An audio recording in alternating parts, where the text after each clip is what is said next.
അട്ടപ്പാടിയിൽ ആദിവാസി യുവാവിനെ വിവസ്ത്രനാക്കി കെട്ടിയിട്ട് മർദ്ദിച്ചു. ആൾക്കൂട്ടാക്രമണത്തിന് പിന്നിൽ ജാതീയ വേർതിരിവ്. വേടൻ ചൂണ്ടിക്കാണിച്ച വർണ്ണവിവേചനത്തിനും ദളിത് വേട്ടയാടലിനും പ്രത്യക്ഷ ഉദാഹരണമായി അട്ടപ്പാടിയിലെ സംഭവ വികാസങ്ങൾ.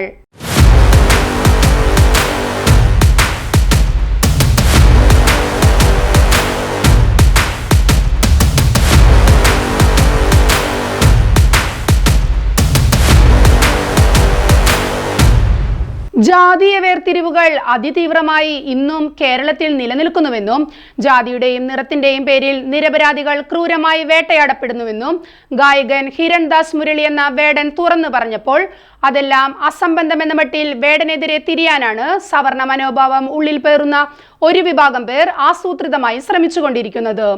റാപ്പ് സംഗീതവേദികളിൽ വേടനുയർത്തുന്നത് പോലെ ജാതീയ വ്യത്യാസവും വർണ്ണവിവേചനവും ഒന്നും കേരളത്തിലില്ലെന്നും ജനവിഭാഗങ്ങൾക്കിടയിൽ ആസൂത്രിത വേർതിരിവുകൾ സൃഷ്ടിക്കാനാണ് വേടൻ ശ്രമിക്കുന്നതെന്നുമാണ് അവർ വേടനെതിരെ ഉയർത്തുന്ന ആരോപണങ്ങൾ. എന്നാൽ ജാതീയ അസമത്വങ്ങൾക്കെതിരെ വേടൻ പറയുന്നതും പാടുന്നതും അക്ഷരാർത്ഥത്തിൽ ശരിവെക്കുന്ന കാഴ്ചകളാണ് ഇപ്പോഴും നമുക്കിടയിൽ അരങ്ങേറിക്കൊണ്ടിരിക്കുന്നത്. വിശപ്പടക്കാനായി ഒരൽപ്പം ഭക്ഷണം മോഷ്ടിച്ചു എന്ന പേരിൽ അട്ടപ്പാടിയിൽ മധു എന്ന ആദിവാസി യുവാവിനെ ആൾക്കൂട്ട വിചാരണ നടത്തി തല്ലിക്കൊന്നതിന്റെ നടുക്കം മനുഷ്യത്വം മരവിക്കാത്തവരുടെ ഉള്ളിൽ ഇപ്പോഴും നിറഞ്ഞു തന്നെ നിൽക്കുന്നുണ്ട്. അത്തരം കാഴ്ചകൾ ഇനിയും ആവർത്തിക്കരുതെന്ന് ആത്മാർത്ഥമായി ആഗ്രഹിക്കുന്നവരാണ് മലയാളികളിൽ ഏറെയും.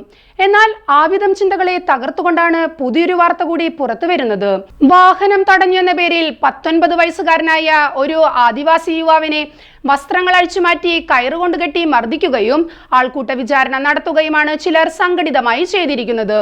ഈ ഞെട്ടിക്കുന്ന കാഴ്ച അരങ്ങേറിയതും മധുവിനെ കൊലപ്പെടുത്തിയ അട്ടപ്പാടിയിൽ തന്നെയാണെന്നതാണ് ഞെട്ടിപ്പിക്കുന്നത്.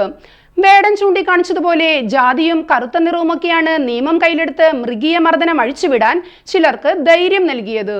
പാലക്കാട് അട്ടപ്പാടി അഗളിയിലെ ചിറ്റൂർ ആദിവാസി ഉന്നതിയിലെ ഷിബു എന്ന ചെറുപ്പക്കാരനെയാണ് കയറുകൊണ്ട് വരിഞ്ഞുകെട്ടി മൃഗീയമായി മർദ്ദിച്ചത്. വാഹനത്തിന് മുന്നിൽ ചാടിയെന്നാരോപിച്ചാണ് ഷോളയൂർ സ്വദേശിയായ പ്രജിൻ മാത്യു, ആലപ്പുഴ സ്വദേശിയായ വിഷ്ണുദാസ് എന്നിവരടങ്ങിയ സംഘം ഷിബുവിനെ പിടികൂടിയതും വസ്ത്രങ്ങൾ അഴിച്ചുമാറ്റി കയറുകൊണ്ട് കെട്ടി അതിക്രൂരമായി മർദ്ദിച്ചതും. മിൽമയ്ക്ക് വേണ്ടി പാൽ കൊണ്ടുവരുന്ന വാനിന് മുന്നിലേക്ക് ഷിബു ചാടിയെന്നാണ് ഷിബുവിനെ മർദ്ദിച്ച ഷോളയൂർ സ്വദേശികളുടെ വിശദീകരണം. ഈ ആദിവാസി യുവാവിനെ വിവസ്ത്രനാക്കി കയറിനാൽ ബന്ധിച്ച് മർദ്ദിച്ചുവെന്ന് വ്യക്തമായിട്ടും ആദ്യഘട്ടത്തിൽ കേസെടുക്കാൻ പോലീസ് അധികൃതർ തയ്യാറായതേയില്ല. എന്നാൽ തർക്കത്തിനിടയിൽ ഷിബു വാനിന്റെ ചില്ല് കല്ലെറിഞ്ഞു പൊട്ടിച്ചിരുന്നു.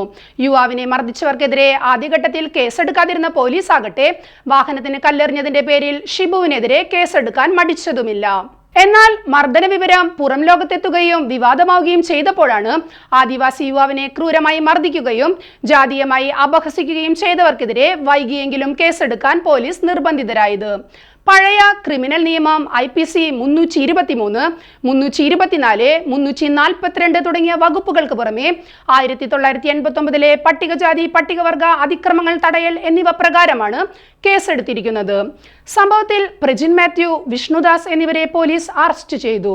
കൂടുതൽ അറസ്റ്റുകൾ ഉണ്ടാവുമെന്നാണ് പോലീസ് നൽകുന്ന സൂചന. സാമൂഹ്യ പ്രവർത്തകനായ അഡ്വക്കേറ്റ് ശ്രീജിത്ത് പെരുമന അഗളി പോലീസ് സ്റ്റേഷനിൽ ബന്ധപ്പെടുകയും സോഷ്യൽ മീഡിയയിൽ ചർച്ചയാക്കുകയും ചെയ്തതോടെയാണ് മനുഷ്യത്വം മരവിക്കുന്ന ഈ ക്രൂരത പൊതുമണ്ഡലത്തിൽ തുറന്ന ചർച്ചയായി മാറിയത്. ഷിബുവിന് നേരിടേണ്ടി വന്ന ക്രൂരമർദ്ദനത്തെക്കുറിച്ചും ജാതീയ അപമാനത്തെക്കുറിച്ചും അഡ്വക്കേറ്റ് ശ്രീജിത്ത് പെരുമന പറയുന്നത് ഈ വിധത്തിലാണ്. 7ഓളം വാഹനങ്ങൾ നിർത്തിയിട്ടിരിക്കുന്നത് ആ ദൃശ്യങ്ങളിൽ കാണാം. മദ്യപിച്ചിട്ടോ അല്ലാതെയോ അവശനായി കാണുന്ന യുവാവിനെ അറക്കാനുള്ള മാടുകളെ പോലെ അഥവാ മൃഗങ്ങളെ കൂച്ചുവിലങ്ങിടുന്നത് പോലെ കെട്ടിയിട്ട് പൊട്ടിച്ചിരിച്ചുകൊണ്ട് ആഹ്ലാദിക്കുന്നത് തികച്ചും അപരിഷ്കൃതവും ആൾക്കൂട്ടാക്രമണവും മോറൽ പോലീസിംഗും ക്രിമിനൽ കുറ്റവുമാണ്. അത്രയധികം ആളുകൾ അവിടെ കൂടി നിന്നിട്ടും കൈകൊട്ടി ആസ്വദിച്ച് അട്ടഹസിച്ച് ചിരിച്ച് കയറുകെട്ടി വരിഞ്ഞുകൊണ്ട് നിൽക്കുന്നതിന് പകരം രണ്ടാളുകൾ ചേർന്ന് പിടിച്ചുകൊണ്ട് പോലീസിനെയോ മറ്റ് അധികാരികളെയോ ഏൽപ്പിക്കുന്നതിന് പകരം ഇര ആരോപിക്കുന്നത് പോലെ മണിക്കൂറുകളോളം കെട്ടിയിട്ട് മർദ്ദിച്ചിട്ടുണ്ടെങ്കിൽ അത് സമാനതകളില്ലാത്ത ക്രൂരകൃത്യമാണ് എന്നതിൽ സംശയമില്ല. ക്രൂരതകളുടെ ദൃശ്യങ്ങൾ മൊബൈലിലോ CCTVയിലോ വരുമ്പോൾ മാത്രമാണ് പലപ്പോഴും സൈബർ യോദ്ധാക്കൾക്ക് അതൊരു ഹാഷ്ടാഗ് വാർത്തയാകുന്നത്. സഹജീവികളോട് മനുഷ്യത്വപരമായ പ്രതിബദ്ധതയില്ലാത്ത സീസണൽ മനുഷ്യസ്നേഹികളുടെ ഒരു തലമുറയിലൂടെയാണ് നാം ഇപ്പോൾ സഞ്ചരിച്ചു കൊണ്ടിരിക്കുന്നത്. മധുവിനെ കൊന്നവർക്കെതിരെ പടവാളെടുക്കും മുമ്പ് നാം നമ്മിലേക്ക് തന്നെ ഒന്ന് ഊളിയിടണം എന്ന് തോന്നുന്നു. കപട സദാചാരത്തിന്റെ അടിവേരുകൾ നമ്മുടെ ഉള്ളിൽ എവിടെയൊക്കെയോ ഒളിഞ്ഞിരിപ്പുണ്ട്. അത് സാഹചര്യങ്ങൾക്കനുസരിച്ച് ചിലരിൽ നിന്ന് നിർഗമിക്കുന്നു എന്ന് മാത്രം. ശ്രീജിത്ത് പെരുമനിയുടെ വാക്കുകൾ അട്ടപ്പാടിയിൽ അരങ്ങേറിയ ജാതി അതിക്രമത്തിന്റെ നേർക്കാഴ്ചയാണ് നമുക്ക് നൽകുന്നത്. പാലക്കാട് നഗരസഭയിൽ പൊതുശ്മശാനം നായർ വിഭാഗത്തിൽപ്പെട്ടവർക്ക് മതിൽ കെട്ടിത്തിരിക്കാൻ അനുമതി നൽകിയത് BJP ഭരിക്കുന്ന നഗരസഭയാണ്. അതേ നഗരസഭയിലെ കൗൺസിലർ മിനി കൃഷ്ണകുമാർ തന്നെയാണ് വേടൻ രാജ്യദ്രോഹവും വിഘടനവാദവും പ്രചരിപ്പിക്കുന്നുവെന്ന പേരിൽ ആഭ്യന്തര വകുപ്പിന് പരാതി നൽകിയത്.